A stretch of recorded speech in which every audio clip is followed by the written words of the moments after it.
Olá, meus irmãos, Deus os abençoe, em nome de nosso Senhor Jesus Cristo. Para mim é um grande prazer e uma grande honra poder estar aqui para mais essa conversa. E hoje eu quero continuar meditando no livro de Juízes, no capítulo 6, especialmente a vida de Gideão, pois a vida de Gideão é um paralelo para os nossos dias. Como disse o livro de Eclesiastes, o que é, já foi, e o que foi é o que há de ser. De forma que nós entendemos que Ele é o mesmo ontem, hoje, eternamente, e que Deus não muda, e Ele é a palavra. E nós sabemos que a terceira etapa para nós hoje, como foi nos dias de Jesus Cristo, é a revelação de Jesus Cristo em carne humana, hoje em nossos dias. É o que nós chamamos a terceira etapa. E é isso que está dando vida eterna aos crentes. Jesus disse em São João 17, verso 3, a vida eterna é essa, que te conheçam a ti. Então, o conhecimento da palavra, que vem através da revelação, e isso só pode vir a um povo eleito e predestinado, porque Jesus disse, ninguém pode vir a mim se o Pai o não trouxer. E todos nós sabemos que Deus vive em sua palavra. Jesus disse, minhas palavras são espírito e vida. E ele também disse que nem só de pão viverá o homem, mas de cada palavra que sai da boca de Deus. Então não tem sentido, veja, Deus ordenar que nós vivêssemos de fé na palavra, se Ele não sustentasse a sua palavra. Então em São João capítulo 1, nós temos no princípio era o verbo estava com Deus e o verbo era Deus. Nele estava a vida. E sem Ele, nada do que foi feito se fez. De forma que nós entendemos que Deus vive em sua palavra, de tal modo que Jesus disse, se vós estiverdes em mim, e minhas palavras estiverem em vós, pedireis o que quiseres e vos será feito. Então a palavra tem que estar no crente. Veja, Deus nos deu a palavra para que cresçamos nela e através dela recebêssemos o Espírito Santo. Não há outra forma para receber o Espírito Santo. Não há outra forma de ter vida eterna a não ser através da palavra. Então encontramos que Deus vive na palavra. Na mensagem Cristo é o mistério de Deus revelado, o profeta disse que esse grande mistério da encarnação está dividido em 3 partes. Primeiro, tudo que Deus foi, Ele derramou em Cristo. Segundo, tudo o que Cristo foi, Ele derramou na igreja. Então o grande mistério de Cristo em vós, veja, esse é o grande mistério que está dando à igreja a fé para o arrebatamento. Então, seguindo os passos de Gideão, logo depois que Deus lhe apareceu em carne humana, e Deus fez isso para colocar fé em seu coração, por isso temos a mensagem de Malaquias capítulo 4.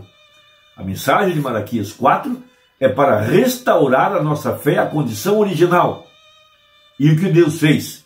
Ele desceu aqui, no ministério de Filho do Homem, para restaurar a nossa fé, a condição original. Veja, a árvore da vida, fora do jardim do Éden, a palavra encarnada, porque Jesus houvera dito, eu sou o caminho, a verdade e a vida. Veja, o caminho, 7 eras da igreja. A verdade, veja, a verdade de sua palavra, veja, a verdade, ela possui 7 vozes, 7 mensageiros, e a vida possui 7 virtudes. Então essa grande verdade da Escritura, as 7 eras, para cada era um mensageiro, uma voz, e para cada voz uma virtude. Nós estamos agora no topo da pirâmide, o amor fraternal, Deus mesmo, tomando forma humana. Então, Gideão, veja, primeiro ele foi escolhido por Deus, segundo o profeta, porque ele era um homem escriturístico. Ele queria um Deus escriturístico e que apresentasse sinais escriturísticos, e por isso ele pediu uma prova, ele pediu um sinal. Ele foi e trouxe a sua oferta. Primeiro, ele derramou o sangue de um animal, porque ele sabia que Deus só se encontra no sangue. Segundo, ele tomou pães asmos. Veja, porque o pão asmo representa a pureza da palavra. E ele então traz isso tudo numa panela, trouxe o caldo numa panela, trouxe o cordeiro, trouxe o pão asmo, veja, e ele ofereceu sobre uma rocha, porque tudo aquilo que nós oferecemos para Deus tem que ser colocado sobre a palavra, porque a rocha simboliza a palavra. E o anjo então tocou com o seu cajado, e saiu fogo da penha, e consumiu o sacrifício, para mostrar que o Deus que responde com fogo, esse é Deus. Então ali estava Deus manifestado, revelando-se ao seu homem após a saída do profeta. Isso é o grande mistério para cada verdadeiro crente que segue após os dias proféticos, a continuidade da palavra através da igreja predestinada, assim como foi com Josué. Veja, Josué, ele trouxe a continuidade depois dos dias de Moisés, mas a ordem dada a Josué é que ele deveria se manter com os escritos de Moisés, não se desviar nem para a direita nem para a esquerda, meditar dia e noite na palavra que havia sido pregada por Moisés, porque sempre após a saída do profeta, Deus vem para sustentar sua palavra, e Josué deveria se manter com a palavra.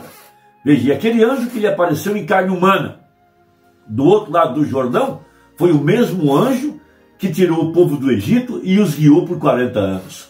Veja, logo depois da aparição de Deus em carne humana, Deus passou a guiá-lo através da mensagem pregada por Moisés, porque estava na mensagem de Moisés todas as fronteiras, todas as demarcações, toda a herança, e Josué apenas seguiu aquilo que estava escrito.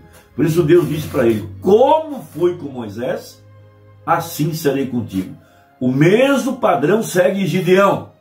O mesmo Deus que tinha trazido a mensagem através do profeta, e o profeta estava mostrando o primeiro êxodo, esse mesmo Deus podia dizer para ele: assim como fui com Moisés, assim serei contigo. E esse mesmo Deus tem vindo aqui, nos nossos dias, através da mensagem, e dito mesmo para cada um de nós, desde que nós permaneçamos com o que está escrito, porque Deus vive em sua palavra. Repetindo, suas palavras são espírito e vida, e é isso que nós temos que entender. Então veja, Deus está buscando um povo que pode viver de fé em cada palavra que saiu de sua boca, através da Bíblia e através dessa mensagem, porque a mensagem nada mais é do que o cumprimento das Escrituras. Veja, então Deus, assim como ele veio a Gideão, ele também tem vindo hoje ao crente escriturístico, a esse crente que quer o Deus bíblico, o mesmo Deus que trouxe os mesmos sinais, veja, bíblicos. Então, aonde encontrar Deus hoje? Nessa mensagem. Ali estão os sinais, ali está a evidência, ali está a prova. Essa mensagem nos levou à presença de Deus. Veja, essa mensagem trouxe a nós a presença de Deus, trouxe a nós os mesmos sinais, trouxe a nós a mesma evidência. Então, quando nós podemos seguir a Escritura da mesma forma que Gideão seguia. Então, veja, Gideão foi comissionado. Deus o chamou de varão valoroso. Deus disse: não te enviei eu. E depois Deus disse: eu serei contigo. Veja, mas Gideão, sendo um homem escriturístico, ele conhecia, ele sabia que fazer a obra sem o enchimento do Espírito Santo seria fazer uma obra em vão. Outra coisa, fazer uma obra fora de sua vontade também seria algo em vão. Então ele queria sinais escriturísticos. Ele queria evidências de que Deus estaria com ele. E a primeira coisa que ele pede, veja, é a prova do novelo de lã. Veja, ele queria receber a evidência de estar cheio, completamente cheio da unção. E depois ele queria que a unção estivesse sobre aqueles homens que iriam segui-lo. Do contrário, ele sabia que Deus não teria enviado ele e que Deus não estaria com ele. Lembrando o que disse Davi: eu sei que Deus está comigo pelos homens que Deus me deu. Então, seguindo esse padrão, veja, disse então Gideão, e você não vai encontrar essa prova em nenhum outro lugar da Bíblia, só encontra aqui, porque isso só poderia ser revelado através da mensagem do profeta, através da revelação da mensagem, que Deus derramaria duas chuvas aqui no tempo do fim. Primeiro, uma chuva na semeadura e outra chuva na colheita. Primeiro um homem ungido e depois um povo ungido. Isso viria a nós em forma de uma chuva, mas essa chuva na Bíblia representa o derramamento do Espírito Santo, de acordo com Joel 2:28. Que Deus derramaria o seu Espírito Santo sobre a igreja no tempo do fim. E Josué queria essa evidência. Ele não queria fazer uma obra fora de sua vontade. E ele não queria ir sem ter a prova de que ele estaria ungido para o serviço. Veja, então ele pede a prova do novelo de lã. E disse Gedeão a Deus: se has de livrar a Israel por minha mão, como tens dito. Veja, ele era um homem escriturístico, ele queria evidências, ele queria certeza. A mesma coisa que Jesus disse aos apóstolos: ficai em Jerusalém até que do alto sejais revestido do Espírito Santo e recebereis poder.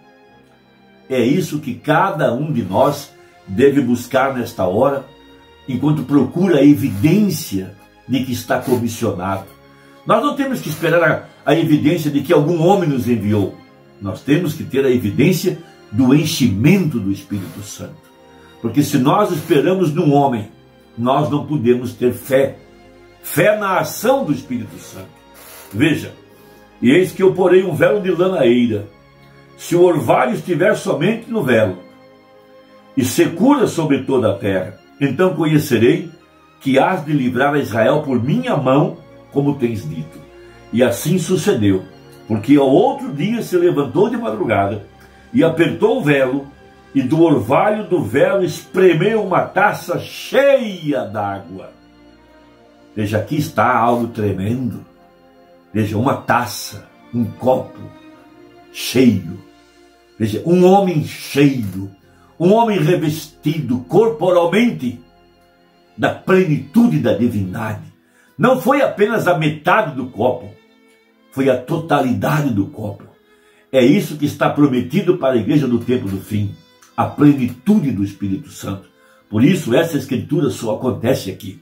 Veja, mas continuando, ele queria a unção do Espírito Santo, a plenitude, mas ele sabia que deveria vir também sobre aqueles que estariam junto com ele. E disse Gedeão a Deus: não se acenda contra mim a tua ira, se ainda falar só esta vez. Rogo-te que só esta vez faça a prova com o velo. Rogo-te que só no velo haja secura, e em toda a terra haja o orvalho. E Deus assim o fez naquela noite, pois só no velo havia secura, e sobre toda a terra havia orvalho.